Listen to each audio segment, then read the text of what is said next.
Okay बच्चा party we will start with this new chapter of अभी इसको अलग अलग नाम से जानते हैं भाई साहब, mathematical tools, vectors, whatever you want to call it, but this has got a very special importance in physics. ठीक है, आपका इसमें हम वेक्टर्स के बारे में पढ़ेंगे। आपने थोड़ा बहुत वेक्टर्स के बारे में पढ़ा, जाना और समझा है इन 10th स्टैंडर्ड। स्केलर और वेक्टर में क्या डिफरेंस होता है? स्केलर एक ऐसी क्वांटिटी होती है जिसका सिर्फ मैग्नीट्यूड होता है, वेक्टर एक ऐसी क्वांटिटी होती है जिसका मैग्नीट्यूड प्लस डायरेक्शन दोनों भी होता है। ठीक है, ये च्युइंगम चबाना बंद कीजिए ना प्लीज। तो आपका भाई साहब यहाँ पे इंट्रोडक्शन टू वेक्टर्स। ठीक है, what is basically a vector, vectors and scalars, properties of vector and types of vectors. So what is a vector? A physical quantity is a vector when it has got magnitude and units, it has a direction, it obeys the laws of vector algebra। अभी ये vector algebra होता क्या है, we will study this। ठीक है, तो आपका भाई साहब it's magnitude and units, it has got a direction, it obeys the laws of algebra. ठीक है, ओके वेक्टर अलजेब्रा। तो वेक्टर्स आपके होते क्या है? सिंबॉलिक रिप्रेजेंटेशन अगर हम देखेंगे वेक्टर का, जैसे समझ लो कोई वेक्टर है, इसको अपन ने ऐसे लिखा, या कोई वेक्टर है इसको अपन ने ऐसे लिखा, या कोई वेक्टर है इसको अपन ने ऐसे लिखा। सो जब मुंडी में एक एरो रहेगा, वो एरो उसका डायरेक्शन नहीं है, बट इट सिंबलाइजेस। हो सकता है वेक्टर ऐसे हो, है ना, इसका डायरेक्शन ऐसे हो, लेकिन इसको हम सिंबलाइज करते हैं ऐसे। ठीक है, the arrow on top of an alphabet basically symbolizes a vector. So any vector quantity is denoted by a small right hand arrow over it. If it is a vector quantity, it should be denoted by this। तो आपका भाई साहब velocity जैसे देखो, speed जैसे देखो, ठीक है, इसको हम ऐसे रिप्रेजेंट करते हैं। ठीक है, ओके, पिक्चोरियल रिप्रेजेंटेशन, अभी ए बी, तो ये हो गया एरो का डायरेक्शन, ये हो गया लेंथ, दैट इज मैग्नीट्यूड। क्या ये समझ में आ रहा है? तो जैसे मैं अगर ए बी करूं तो ये हो जाएगा भाई साहब A B and A B. ठीक है, तो आपका भाई साहब एरो एंड लेंथ, तो आपके वेक्टर के ऊपर भाई साहब आपके इसके ऊपर एक ऐसा एरो रहेगा। ठीक है, क्लियर है? Okay, to place a vector on Cartesian plane, magnitude of the vector and the angle with which it makes with the x axis। तो मैग्नीट्यूड कितना है इस वेक्टर का और कितना एंगल ये भाई साहब बना रहा है, ठीक है, एक्स एक्सिस के साथ। तो ये दोनों चीजें मैटर करती हैं। ठीक है, okay, if a vector is displaced parallel to itself, अभी देखो जैसे ये एक वेक्टर है, ठीक है, इसको अपन ने क्या किया है, ऐसे डिस्प्लेस कर दिया पैरेलली, तो ये सेम ही होगा, ए और बी भाई साहब सेम ही होंगे अगर हमने पैरेलल डिस्प्लेस किया है। If a vector is displaced parallel to itself, it does not change, it does not change in terms of magnitude, it does not change in terms of direction. So the vector itself does not change. तो हम यहां पे बोल सकते हैं भाई साहब ए और वेक्टर बी दोनों भी इक्वल है, बोथ आर इक्वल। ठीक है, ऐसा बोल सकते हैं। तो जरूर मैं टाइम दूंगा। If a vector is rotated through an angle, अभी किसी वेक्टर को मैंने रोटेट किया है, ऐसे कर दिया, इसका मैग्नीट्यूड वही रहा, जब समझ लो ये 2 सेंटीमीटर का है, ये भी 2 सेंटीमीटर का ही रहा, लेकिन क्योंकि मैंने इसका डायरेक्शन चेंज कर दिया, तो it is not going to be the same vector anymore. ठीक है, if a vector is rotated to an angle other than the multiple of 2 pi, 2 pi मतलब क्या होता है 360। अभी देखो जैसे मैं इसको रोटेट कर रहा हूं 360, मतलब ये वापस यहां पे आ जाएगा, तो वही सेम हो जाएगा वेक्टर। ठीक है, लेकिन अगर 360 डिग्री के सिवा कोई भी दूसरे एंगल से मैं अगर एक वेक्टर को रोटेट करता हूं, I will not gate the same vector, मुझे सेम वेक्टर नहीं मिलेगा।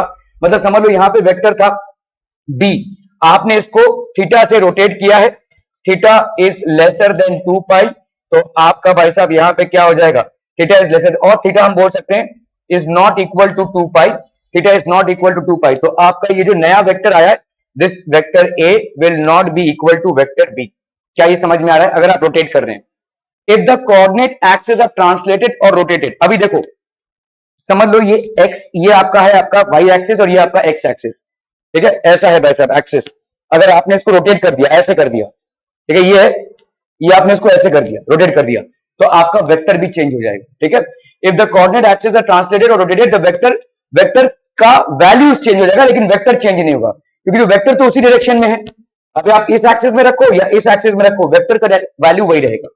ठीक है, please make a note of these 3 things भाई साहब। Properties of vectors, properties of vectors, फटाफट से इसका नोट बना लीजिए भाई साहब।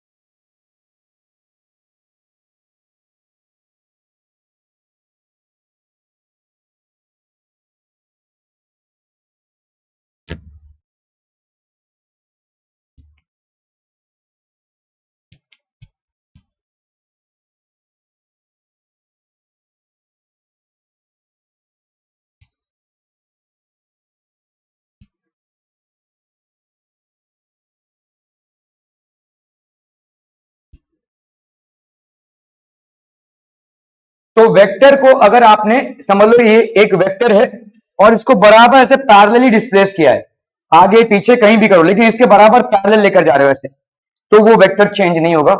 अगर आपने वेक्टर को रोटेट किया है एक ऐसे एंगल से which is not equal to 2 pi, तो वेक्टर आपका चेंज हो जाएगा।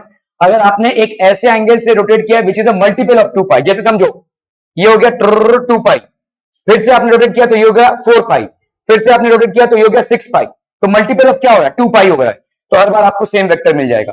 अगर आपने भाई साहब जो कोऑर्डिनेट एक्सिस है उन्हीं को रोटेट कर दिया, वेक्टर को हाथ नहीं लगाया, लेकिन कोऑर्डिनेट एक्सिस को रोटेट कर दिया, तो the vector is still not going to change, vector is not going to change. ठीक है, इन तीन सर्कमस्टेंसेस में आपका vector is not going to change, that is the property of vectors.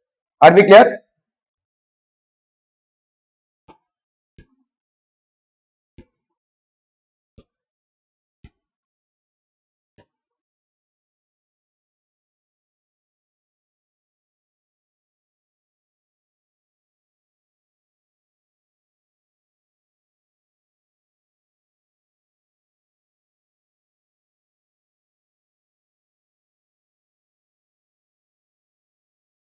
Done है? बहुत बढ़िया भाई साहब। Angle between two vectors means smaller of the two angles between the two vectors when they are placed tail to tail by displacing the other vectors parallel to itself. अभी देखो angle between the two vectors, ये आपका एक vector और ये आपका एक vector, तो दोनों के टेल्स को आपने कनेक्ट किया है, टेल से मुंडी, टेल से मुंडी। ठीक है, ये हो जाएगा एंगल बिटवीन द वेक्टर्स। समझ में आ रहा है? दो वेक्टर्स हैं, उनके बीच में एंगल को आप कब कंसीडर करेंगे, जब दोनों के टेल्स को आपने कनेक्ट किया है। ठीक है, so angle between two vectors means smaller of the two angles. मतलब देखो यहां पे आपके दो वेक्टर्स बन सकते हैं, smaller of the two angles, ये वाला वेक्टर। ठीक है, जैसे यहां पे देखो, क्या ये वेक्टर कंसीडर करेंगे आप? नहीं, क्योंकि आप इसकी मुंडी से टेल को जोड़ रहे हैं, तो ये वाला नहीं होगा angle, this angle is not taken into consideration. अभी आप इधर आ जाओ, ये वाले को आपने क्या किया, इसको आगे ले गए, तो अभी क्या कर रहे हो, इसके टेल से इसके टेल को जोड़ रहे हो, वेक्टर को आगे ले जा सकते हो पहले। ठीक है, आप आगे ले जा रहे हो, तो अभी आप क्या कर रहे हो, टेल से। अभी ये जो एंगल आएगा, this is the angle that you are going to consider. समझ में आ रहा है? देखो ये वाला वेक्टर देखो ध्यान से सी, और ये वाला वेक्टर देखो ध्यान से डी। आप क्या कर रहे हो, मुंडी से एक के टेल को जोड़ रहे हो। जब टेल से टेल जुड़ता है तो जो एंगल बीच में बनता है उसको अपन बोलते हैं theta, that is the angle between the two vectors. तो यहां पे तो आप टेल से मुंडी को जोड़ रहे हो, तो इसको आप नहीं कंसीडर करोगे, तो इसको करोगे क्या, इसको आगे लेकर जाओगे, ये आगे लेकर गए इसको, जैसे आपने आगे लेकर गए तो इसका टेल से टेल जुड़ गया। अभी टेल और टेल के बीच में जो एंगल बन रहा है, that is the angle to be considered, this is the angle to be considered. ठीक है, जैसे यहां पे देखो ये सी था, ये डी था भाई साहब। ठीक है, इसको कंसीडर नहीं किया आपने, तो आप ऐसे भी कर सकते हो कि इसका पैरेलल ले लो। यहां पे आपको भाई साहब यहाँ पे टेल से टेल ही जोड़ना है ना, तो टेल से टेल जोड़ने के दो तरीके हैं, सी को आगे ले लो तो टेल से टेल जुड़ गया, ये एंगल थीटा हो गया। अगर भाई साहब आपने डी को पैरेलली इधर ले लिया, तो यहां पे क्या हो जाएगा, ये सी और ये डी, तो ये एंगल हो गया भाई साहब। क्या ये समझ में आ रहा है? In both the cases you are going to get the same angle. ठीक है, angle between two vectors means smaller of the two angles between the two vectors when they are placed tail to tail by displacing either of the vectors parallel to itself. हो गया? पानी चाहिए? कह रहे इसको लिख लीजिए भाई साहब, क्विक क्विक जल्दी से।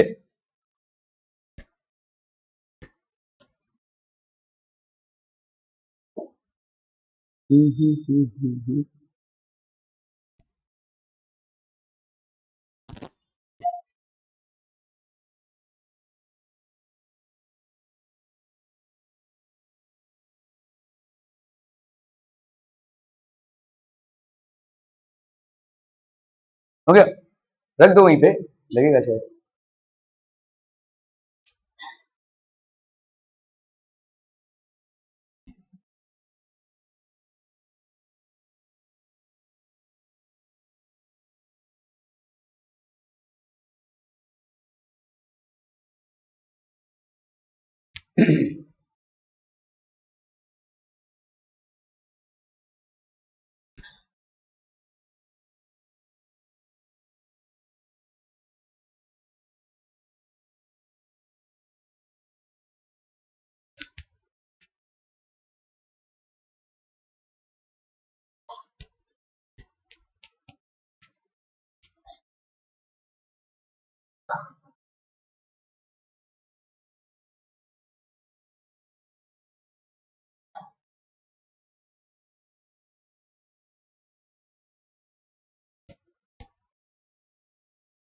डन है, डन।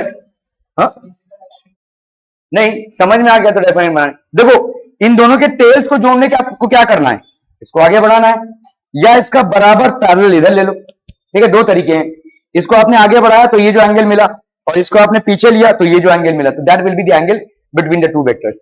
जब दो टेल्स को हम जोड़ते हैं तो इनके बीच में जो एंगल बनता है that is the actual angle between two vectors. ठीक है, क्लियर है, समझ में आता हूं? Okay okay okay.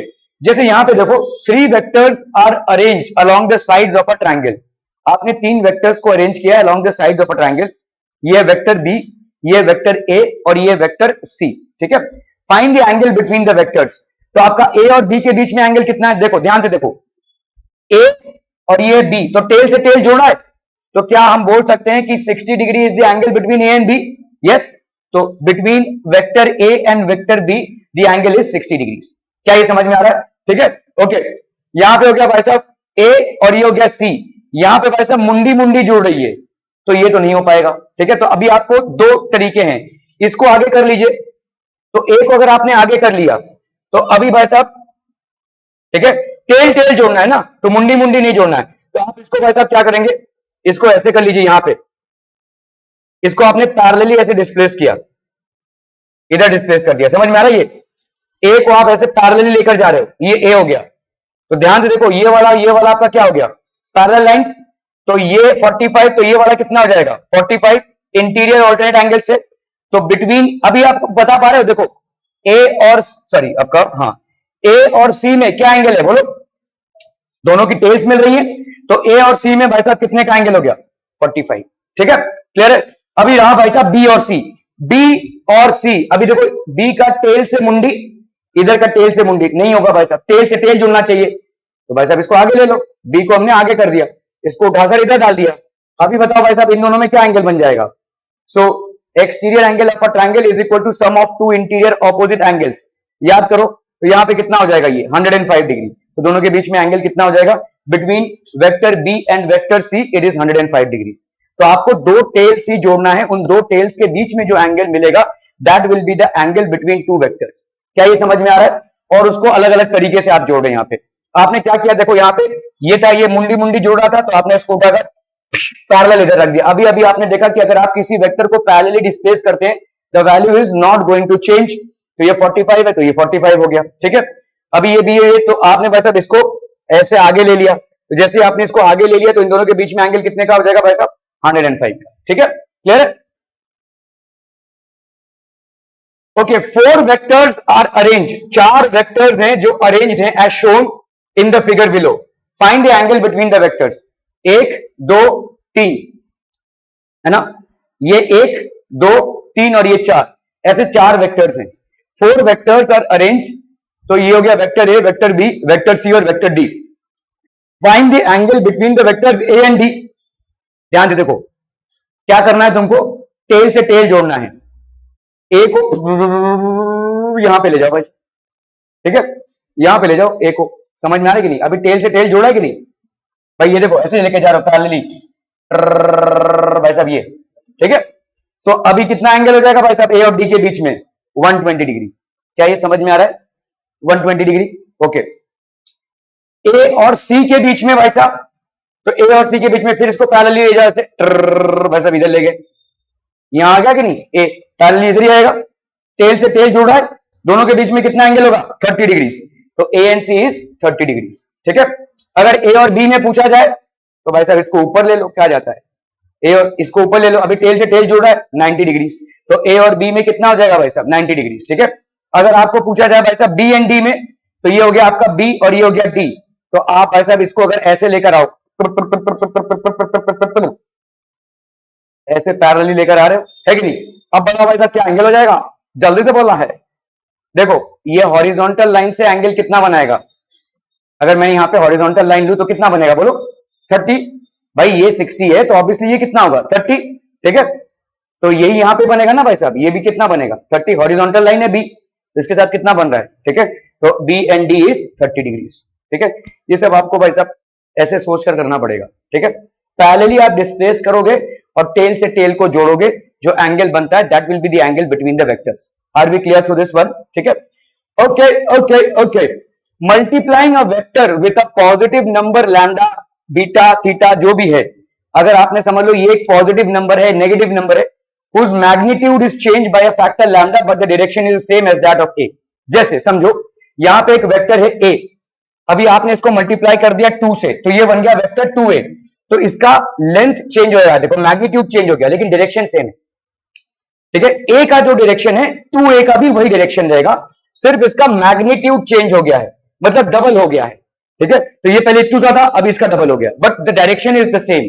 Multiplying a vector a with a positive number lambda gives a vector b, that is lambda into vector a, whose magnitude is changed by a factor of lambda but the direction is same as that of a।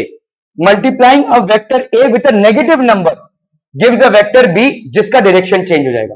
ठीक है, अगर आपने a को एक negative number से multiply कर दिया तो उसका डायरेक्शन डायरेक्टली इसका ऑपोजिट हो जाएगा। ठीक है, okay, whose direction is opposite to that of a and whose magnitude is minus lambda times that of a। ठीक है, तो जैसे ये a था, इसका आपने -2a किया तो ये इसका डबल तो हो जाएगा लेकिन बराबर ऑपोजिट डायरेक्शन में हो जाएगा। समझ में आ रहा है ये? अगर आप किसी भी वेक्टर को पॉजिटिव नंबर से मल्टीप्लाई करते हैं तो उसका मैग्नीट्यूड उतना टाइम बढ़िया घट जाएगा। ठीक है, लेकिन डायरेक्शन सेम रहेगा। अगर आप किसी वेक्टर को किसी नेगेटिव नंबर से मल्टीप्लाई करते हैं तो उसका जो डायरेक्शन है वो बिल्कुल ऑपोजिट हो जाएगा और फिर वो बढ़ेगा घटेगा जैसा आपका जो भी नंबर रहेगा। Please make a note of this, this is called multiplication of a vector by a scalar.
Done है?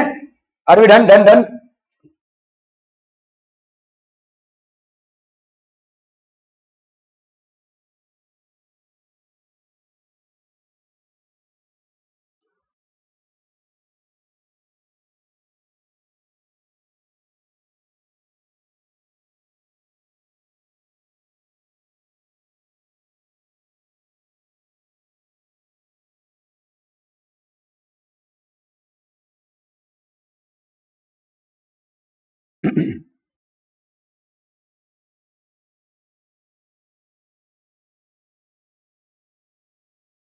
Okay, vectors acting along the same line, that is in the same direction or opposite directions are known as collinear vectors। समझ लो ये एक vector है और ये एक और वेक्टर है, तो ये लेट्स से वेक्टर ए है और ये वेक्टर बी है, तो सेम लाइन में ये एक्ट कर रहे हैं, so they are known as collinear vectors. ऐसा भी हो सकता है कि लेट्स से वेक्टर ए इस तरफ से आ रहा हो और वेक्टर बी इस तरफ से आ रहा हो, still they are collinear vectors. ठीक है, the vectors acting along the same line that is in the same direction और in the opposite directions are known as collinear vectors. ठीक है, two collinear vectors acting along the same direction are known as parallel vectors.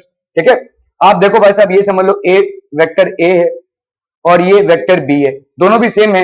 आपको अभी भी मैंने बोला कि इसको उतार कर आप ऐसे ला सकते हो पैरेलल, तो यहां पे आपको ये वेक्टर ए मिल गया और ये वेक्टर बी मिल गया। तो जो कोलिनियर वेक्टर्स हैं जो सेम डायरेक्शन में एक्ट कर रहे हैं वो एक्चुअली पैरेलल वेक्टर्स भी तो हो गए। ठीक है, they are considered as parallel vectors as well. So two collinear vectors acting along the same direction are known as parallel vectors. ठीक है, the angle between two vectors must be zero. Parallel lines के बीच में angle कितना होगा? Zero होता है। तो अगर ये दो वेक्टर्स कोलिनियर वेक्टर्स हैं in the same direction, they are considered as parallel vectors, so obviously the angle between them will be zero. जब मैं बोलूंगा तब नोट कर लेना ना भाई साहब, क्यों नोट करने की इतनी जल्दी पड़ी है, समझने में प्रयास कीजिए। The magnitude of the two vectors need not be equal. हो सकता है मैग्नीट्यूड सेम ना हो सकता है एक वेक्टर आपका ज्यादा बड़ा हो और एक वेक्टर छोटा हो, तो इनका मैग्नीट्यूड बराबर नहीं है, बट दे आर पैरेलल। ठीक है, they are also known as like vectors. जो सेम डायरेक्शन वाले वेक्टर्स होते हैं उनको हम लाइक वेक्टर्स बोलेंगे। ठीक है, now make a note of this फटाफट, कोलिनियर एंड पैरेलल।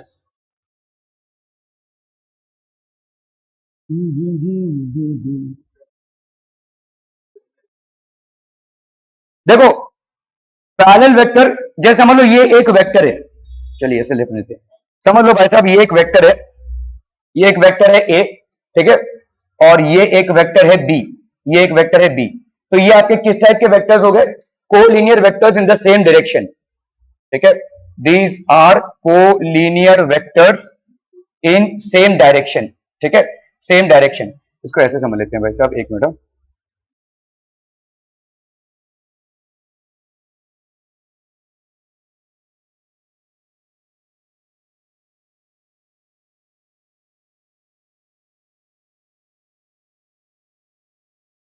तो जैसे समझो यहां पे एक वेक्टर है, ठीक है, let's say I am taking a vector here, ये आपका वेक्टर ए है और इसी डायरेक्शन में आपका वेक्टर बी है। ठीक है, सो लेट्स से ये हो गया वेक्टर ए और ये हो गया वेक्टर बी।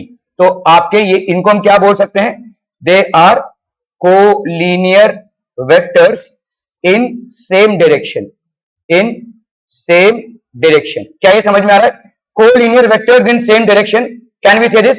ठीक है, अभी मैंने क्या किया भाई साहब, इस वेक्टर को उठाया, ए, ए, ए, ए,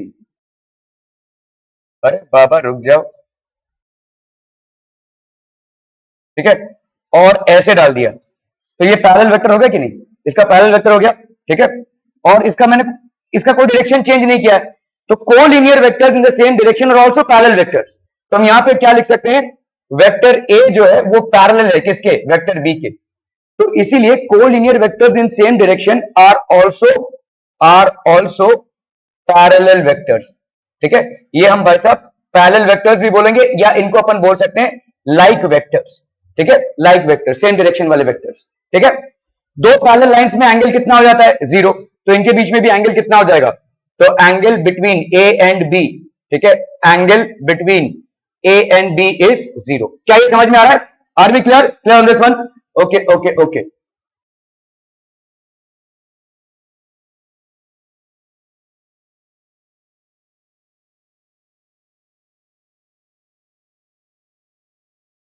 क्लियर है बच्चेवाड़ी? ओके, सो आपका यहां पे भाई साहब हो गया क्या? Two collinear vectors acting along the same direction are known as parallel vectors. The angle between the two vectors must be 0 degree. The magnitude of two vectors need not be equal. They are also known as like vectors.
Done है, समझ में आ रहा है ये? Okay, two collinear vectors, दो collinear vectors acting along opposite directions are known as anti parallel vectors. तो A देखो इस डायरेक्शन में है, बी इस डायरेक्शन में है, दोनों के बीच में 180 डिग्री का डिफरेंस है ना, ये इस डायरेक्शन में जा रहा है, ये इस डायरेक्शन में जा रहा है, तो इसको अपन क्या बोलेंगे? Anti parallel vectors. The angle between two vectors must B pi, that is 180 degree. ठीक है, ऑब्वियस सी बात है भाई साहब, ये इधर जा रहा है, ये इधर जा रहा है, दोनों के बीच में एंगल कितना हो जाएगा? 180 डिग्री का। ठीक है, ओके। नेगेटिव वेक्टर क्या हो जाएगा? Any two vectors of same type which are equal in magnitude, जो जैसे P है इस तरफ और Q है इस तरफ, अगर भाई साहब मैंने इसको ऐसे कर दिया तो ये माइनस Q हो जाएगा। ठीक है, मतलब आपका नेगेटिव वेक्टर क्या होता है? Same in magnitude but opposite in direction are known as opposite और नेगेटिव वेक्टर्स। कोई एक वेक्टर है आपका, लेट्स से ये वेक्टर A, तो वेक्टर माइनस ए क्या हो जाएगा? इस तरफ, सिंपल, ये हो जाएगा vector minus A, same magnitude opposite in direction. ठीक है, क्लियर है? इक्वल वेक्टर्स क्या हो जाएंगे? अगर डायरेक्शन भी सेम है और मैग्नीट्यूड भी सेम है तो उसको अपन बोलेंगे इक्वल वेक्टर्स। टू और more vectors having the same magnitude and same direction irrespective of the position in space are known as equal vectors. कहीं भी हो सकता है, ये P इधर है, ये Q इधर है, लेकिन दोनों पैरेलल हैं और दोनों का मैग्नीट्यूड भी सेम है, तो हम बोलेंगे भाई साहब equal vectors. A vector having zero magnitude and unidentified direction is known as a null vector। ठीक है, जैसे देखो इस चीज पे आप 10 न्यूटन का फोर्स इस तरफ से लगा रहे हो, 10 न्यूटन का फोर्स इस तरफ से लगा रहे हो, तो रिजल्टेंट फोर्स क्या हो जाएगा? जीरो। ठीक है, तो इसी को अपन बोलेंगे नल वेक्टर, जीरो वेक्टर। तो आप बोलेंगे भाई साहब एग्जिस्ट ही नहीं करेगा, नहीं, एग्जिस्ट कर रहा है, इस पे फोर्स एग्जिस्ट कर रहा है, रिजल्टेंट फोर्स एग्जिस्ट नहीं कर रहा है। ठीक है, it is represented by zero. Zero vector can not be represented graphically, लेकिन जीरो वेक्टर एग्जिस्ट करेगा। भाई देखो, समझ लो कोई बलून है, ठीक है, इसको भाई साहब हम प्रेशर डाल दें दोनों तरफ से, लेकिन ना इधर मूव कर रहा है ना इधर मूव कर रहा है, क्यों? क्योंकि आपका फोर्स जो है तो बराबर है। लेकिन क्या इस फोर्स के चलते वो बलून फट सकता है? फट सकता है, तो इसका मतलब फोर्स एग्जिस्ट कर रहा है, लेकिन रिजल्टेंट फोर्स एग्जिस्ट नहीं कर रहा है, जिसकी वजह से उसके मूवमेंट इधर भी नहीं हो रहा है और इधर भी नहीं हो रहा है, बट अ फोर्स एग्जिस्ट। तो इसीलिए यहां पे भी वेक्टर एग्जिस्ट कर रहा है, लेकिन रिजल्टेंट वेक्टर एग्जिस्ट नहीं कर रहा है, इसीलिए हम इसको जीरो वेक्टर बोल रहे हैं। Are we clear? ठीक है, so there is a possibility of a zero vector existing, जिसका डायरेक्शन हो लेकिन कोई मैग्नीट्यूड ना हो। ठीक है, please make a note of this board, फटाफट फटाफट, क्विक क्विक।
हो गया, डन है।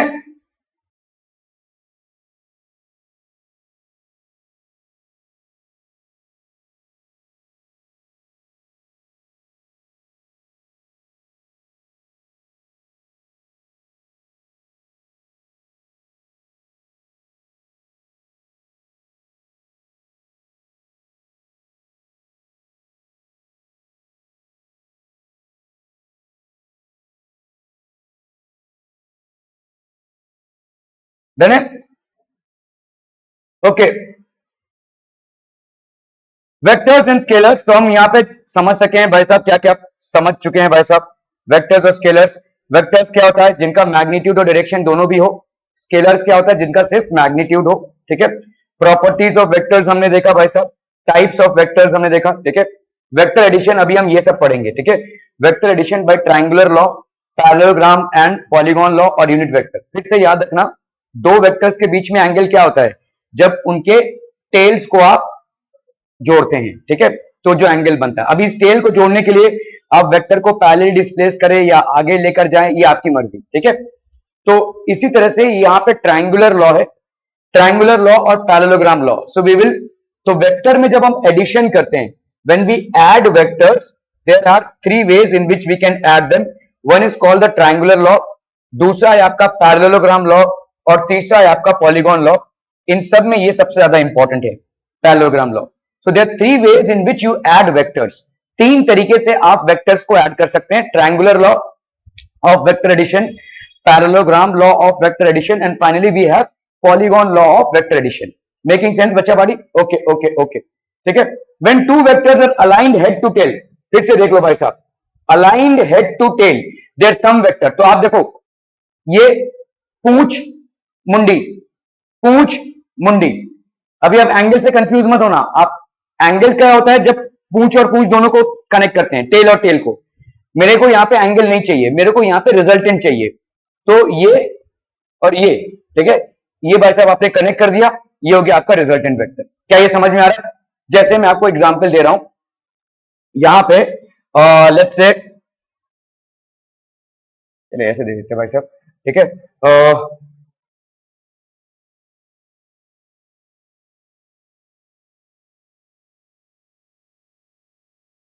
तो लेट्स से यहाँ पे आप यहां से चले आपके घर से, और आपका लेट्स से क्लास यहाँ पे है, ठीक है। तो आपका रोड ऐसे है भाई साहब, ठीक है, रोड आपका ऐसे है, ऐसे लाकर ऐसे। तो अभी हम डिस्प्लेसमेंट किसको बोलेंगे, यहां पे समझ लो क्या कहते हैं, पेड़ पौधे हैं या बगीचा है या कोई दूसरी बिल्डिंग्स हैं, या यहाँ पे डायरेक्ट रास्ता नहीं है। लेकिन अगर डायरेक्ट रास्ता होता तो this would have been your displacement, है कि नहीं? This would have been your displacement. तो आपका डिस्प्लेसमेंट क्या है, ये समझ में आ रही है? तो आपने यहाँ पे क्या किया भाई साहब, यहाँ पे आपने कनेक्ट किया भाई साहब इसके टेल से मुंडी, टेल से मुंडी। तो ये हो जाएगा आपका resultant displacement. This will be your resultant displacement which is equal to what, A, और ये हो गया बी। तो resultant displacement is equal to A plus B.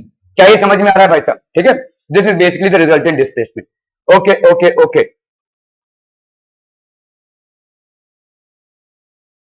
तो आपका यहाँ पे ट्रायंगुलर लॉ है। ट्रायंगुलर लॉ क्या बोलता है भाई साहब आपका, तो समझ लो ए से बी गया तो ये हो गया ए बी, फिर बी से सी गया तो ये हो गया बी सी, तो ए से सी गया ए सी। क्या ये समझ में आ रहा है? तो triangular law of vector addition क्या बोलता है, what does it state, when two vectors are aligned head to tail, their sum vector or resultant vector is represented by the third side on the completed triangle in the opposite order। तो AB plus BC, AB plus BC, ये हो गया आपका AC। तो आप भाई साहब tell से मुंडी, टेल से मुंडी, ये हो जाएगा इसके टेल से मुंडी, this will be the resultant vector. क्या ये समझ में आ रहा है? This is called triangular law of vector addition. तो जब भी आपको triangular law of vector addition करना है तो ए बी, ये A B plus B C, ये क्या हो जाएगा आपका A C. When two vectors align from head to tail, tail head, tail head, tail head, resultant vector. क्या ये समझ में आ रहा है? ठीक है, we can understand triangular law better using displacement analogy. जैसे मैंने आपको बताया डिस्प्लेसमेंट क्या होता है, जैसे मान लो ये एक वेक्टर है, ये एक वेक्टर है, तो आप क्या करोगे, इसके ऊपर रख दोगे और इसको कनेक्ट कर दोगे ऐसे, ठीक है। Suppose a person starts from a point A and goes to B, then displacement vector A B, तो आपका भाई साहब इस तरह से ए सी हो जाएगा। तो ए से बी पे गया, बी से सी पे गया, तो ये हो गया ए C. Let's say A and B are vector diagrams. अभी समझ लो ये एक वेक्टर है और ये एक वेक्टर है, तो अब इसको कैसे ऐड करोगे? कुछ नहीं करना है, इसको उठा के यहां पे रख देना है और ये ज्वाइन कर देना है, बस सिंपल। ठीक है, so what will you do in order to add them? तो ये था आपका ए, ये था आपका बी, तो इसको उठाकर पैरेलली इधर प्लेस कर दो। आपको मालूम है कि पैरेलली हम प्लेस कर सकते हैं। अगर हम पैरेलली वेक्टर ड्रॉ कर रहे हैं तो ना ही उसका मैग्नीट्यूड चेंज होगा और ना ही उसका डायरेक्शन चेंज होगा। ठीक है, तो यहां पे भाई साहब आपका ए और ये बी, तो रिजल्टेंट वेक्टर आपका क्या हो जाएगा? A plus B. क्या ये समझ में आ रहा है? Join tail of B to head of A, तो आर की वैल्यू यहां पे क्या हो जाएगी? A plus B. Resultant is obtained by joining tail of A to the head of B. Clear? Are we clear of this one बच्चा बाड़ी? ठीक है, इसको लिख लीजिए, ये वाला पोर्शन लिख लीजिए। ट्रायंगुलर लॉ क्या है? What is triangular law? Just that portion.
है ना?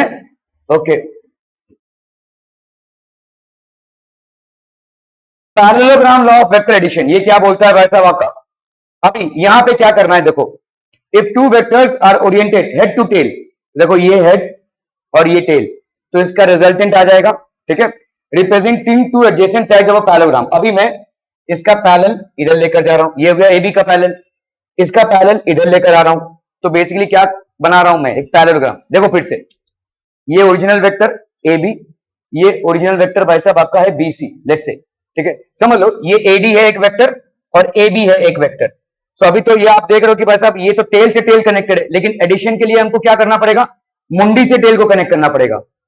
एंगल निकालने के लिए आप टेल से टेल कनेक्ट करेंगे, लेकिन एडिशन करने के लिए आप मुंडी से टेल को कनेक्ट करेंगे। तो अगर मुझे ये ए बी है एक वेक्टर और ए बी एक वेक्टर, तो इसका पैरेलल मैं खींचकर इधर लेकर आऊं, तो ये हो गया इसका पैरेलल, एडी वेक्टर हो गया, और इसका पैरेलल मैं इधर लेकर जाऊं तो ए बी हो गया। तो ये क्या बना रहे हो आप?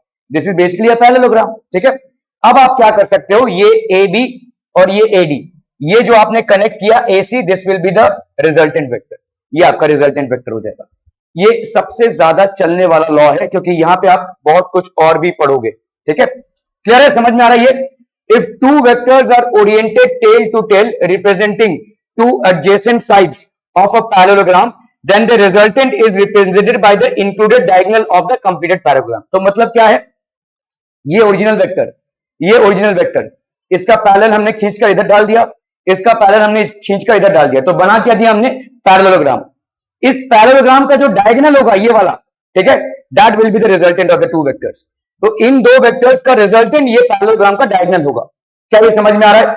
Anything complicated, anything not understood, please let me know. ठीक है, सो यहां पे आपका resultant A C will be equal to A B plus B D, A B plus A D, A B plus A D, तो A C आपका क्या हो जाएगा? A B plus A D.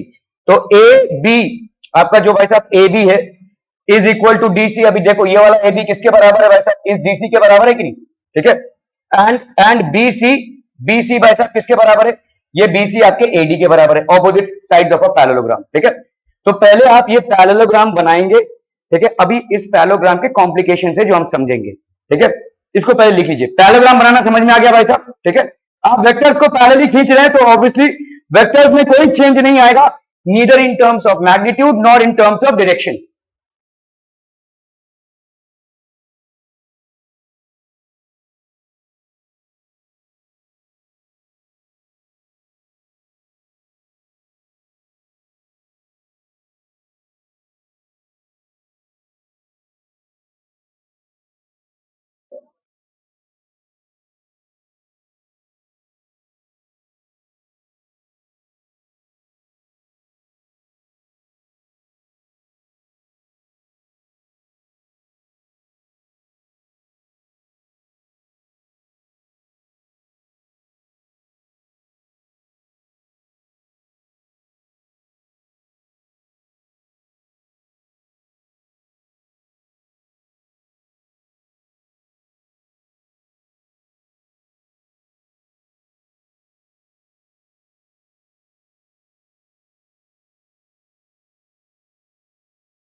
Done है, चलिए ओके।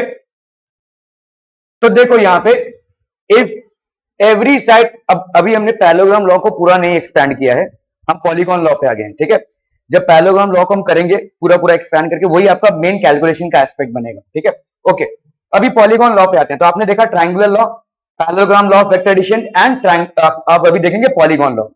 तो ए से B गया, ध्यान दो, बी से सी गए, बराबर है, टेल से मुंडी, टेल से मुंडी। अभी आप सी से ए आ रहे हैं, तो ये बराबर जा रहा है, मतलब आप इसको क्या लिख सकते हैं, A B plus B C plus C A, ऐसा लिख सकते हैं कि नहीं भाई, ऐसा लिख सकते हैं, A B plus B C plus ये सी ए। ये क्या हो जाएगा, जीरो, क्योंकि जिस पॉइंट से आपने स्टार्ट किया उसी पॉइंट पे पहुंच गए, तो कोई डिफरेंस नहीं रहा, तो इसका लिए आपका हो गया ये जीरो, ठीक है okay. A B B C C A, ये हो गया आपका जीरो। अभी देखो यहां पे ए बी बी सी और ये सी ए, तो A B plus B C, आप इसको क्या लिख सकते हो भाई साहब, A B plus B C. अगर मैं सी ए को इधर ले लूं तो ये क्या हो जाएगा, माइनस सी ए हो जाएगा कि नहीं, ठीक है। माइनस सी ए मतलब क्या होता है, देखो अगर मुझे ए सी लिखना होगा तो ये ए सी हो जाएगा भाई साहब। देखो ए सी is equal to minus C ए, समझ लो ये कोई वेक्टर है, लेट्स से ए और ये सी है ना, ये ए और ये सी ए सी वेक्टर हो गया भाई साहब। तो सी ए वेक्टर क्या हो जाएगा, सी ए वेक्टर ये हो जाएगा, है ना, ये हो जाएगा सी ए वेक्टर इस डायरेक्शन में।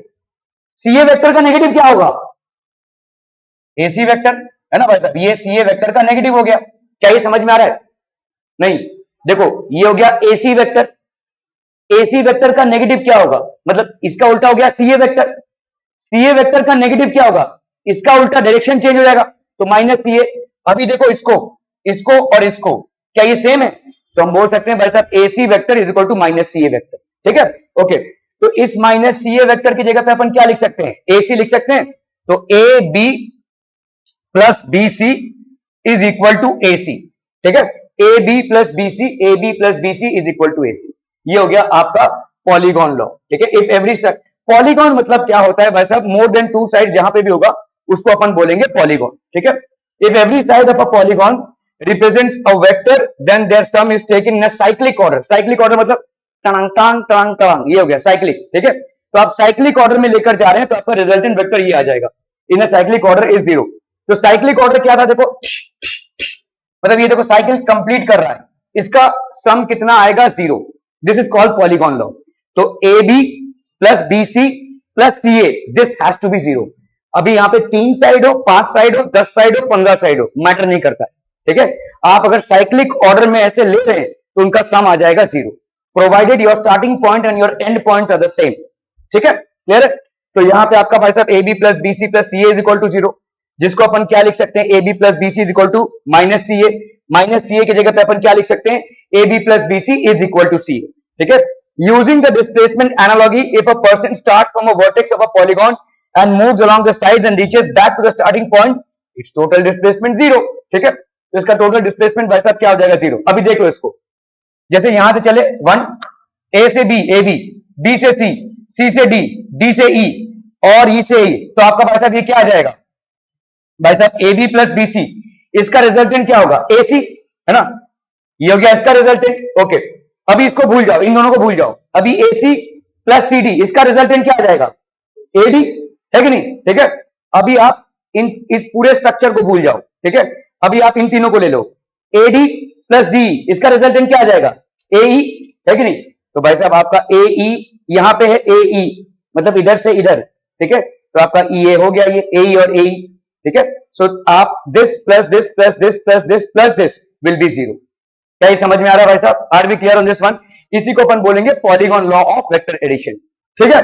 इसके बाद हम करेक्ट करेंगे parallelogram law of vector addition. Actually में आपके 3 लॉज हैं, लेकिन यूज आपका सबसे ज्यादा कौन सा होता है, parallelogram law of vector addition, क्योंकि उससे आपको डायरेक्ट रिजल्टेंट भी मिलता है और उससे आपके रिजल्टेंट का एक वेक्टर के साथ क्या एंगल बनेगा वो भी मिलता है। दोनों कंफ्यूजन, बोला बोला जल्दी से बोला, समझा क्या नहीं समझा, ओके चलिए देख लेते भाई साहब। यहाँ पे ए टू बी, बी टू सी, तो इसका रिजल्टेंट क्या हो जाएगा भाई, मुंडी, टेल से मुंडी, टेल से मुंडी, तो इसके टेल से मुंडी। अब इसको पूरा भूल जाओ, इसको पूरा ही भूल जाओ, ठीक है। अभी यहां से यहां, यहां से यहां, आप इसको कनेक्ट कर दो, तो टेल से मुंडी, तो ये हो जाएगा इसका रिजल्टेंट। अब इसको पूरा भूल जाओ।